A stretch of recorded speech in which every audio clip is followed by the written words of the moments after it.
Donc en fait, ce givre, c'est essentiellement de l'azote, du méthane, de l'oxyde de carbone qui s'évapore et se recondense. Et ça a été bien observé sur Triton et maintenant sur Pluton, où on peut suivre son évolution au fur et à mesure des saisons.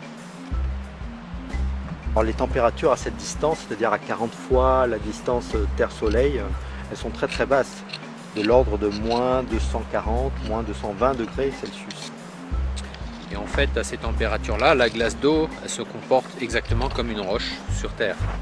Elle ne s'écoule pas comme les glaciers sur Terre, c'est vraiment quelque chose d'extrêmement rigide.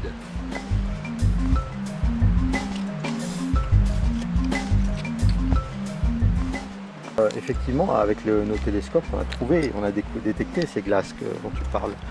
Par exemple, sur Eris, on a détecté la glace de méthane et sans doute la glace d'azote. Et on recherche d'autres glaces comme la glace d'ammoniac, par exemple. C'est tout à fait possible de les trouver. Oui, c'est tout à fait possible. C'est ça qui est assez passionnant, c'est que la famille qui était la famille Triton-Pluton, qui avait des compositions très similaires avec dominées par l'azote avec du méthane et du CO, semble être en fait vraiment le début d'une grande famille de corps qui contiennent ces différentes molécules à l'état solide. Probablement sur peut-être l'ensemble des gros objets de Kuiper, on va les trouver. Donc les plus petits, ça va être un petit peu comme sur Charon. Ouais. C'est que Charon, c'est le satellite de Pluton. Il n'y a que de la glace d'eau, c'est ça? Il y a probablement plus que de la glace d'eau, mais en tout cas, les glaces d'azote ont disparu, parce que la gravité était trop faible, la température peut-être un peu plus élevée, mais il y a peut-être d'autres hydrocarbures qui sont présents et probablement de l'ammoniac, peut-être mélangé avec la glace d'eau.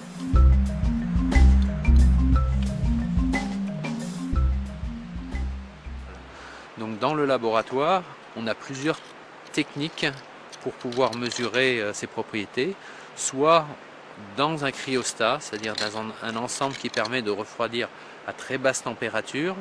On condense des gaz de la même manière que sur la planète, sous forme de glace, et ensuite on mesure de quelle manière ces glaces absorbent la lumière, donc ce qui donne la signature spectrale.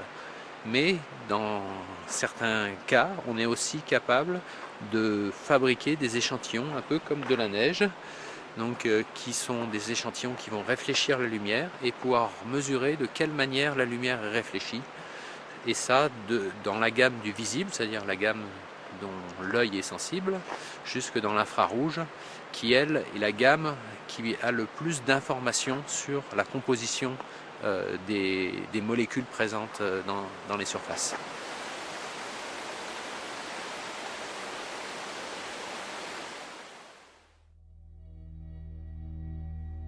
On peut définir le système solaire comme l'ensemble des corps gouvernés par l'attraction gravitationnelle du Soleil. Outre le Soleil et les 8 planètes, le système solaire comprend les satellites de planètes et les petits corps, astéroïdes, comètes et objets transneptuniens. À cet inventaire, il ne faut pas oublier les poussières interplanétaires et les ions du vent solaire. À regarder de près les caractéristiques physiques de cette grande famille d'objets, on peut y distinguer 3 grandes catégories. Une première catégorie comprend les objets rocheux et donc de grande densité.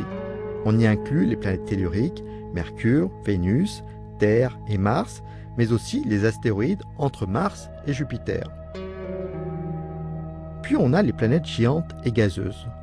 Ce sont des corps très peu denses, car composés en grande partie de gaz.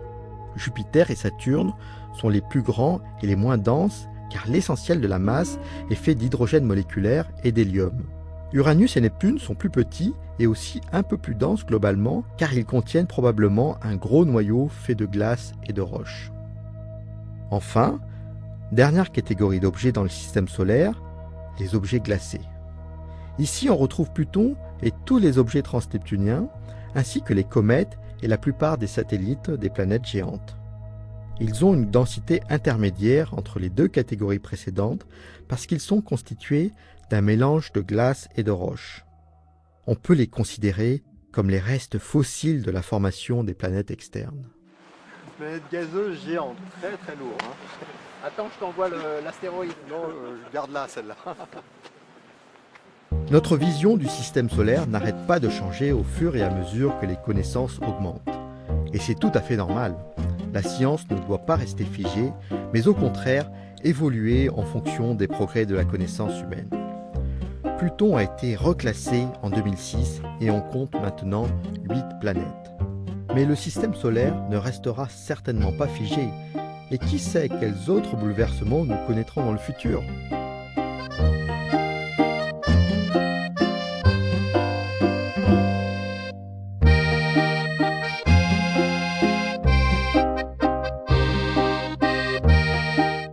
Si la technologie elle devient encore plus supérieure que maintenant, on va en découvrir des millions.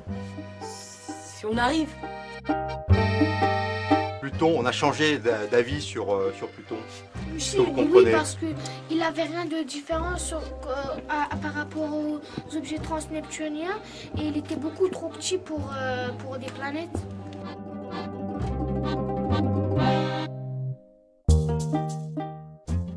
Il y a encore des espèces de fan clubs qui disent faut que Pluton elle revient.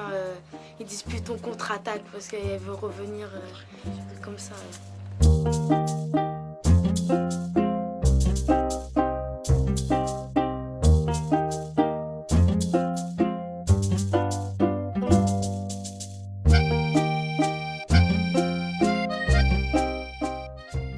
Moi, en fait, je pense que ça change rien si une planète, même Jupiter ou Mars, qu'elle soit dans le système solaire. Je veux dire, parce que c'est pas vraiment encore une organisation assez futuriste pour avoir des échanges commerciaux avec d'autres planètes ou des trucs comme ça. Je veux dire, c'est trop encore. Ça changerait rien qu'il y ait Pluton ou pas Pluton. On bénéficierait ou bien on perdrait rien en fait. Ouais.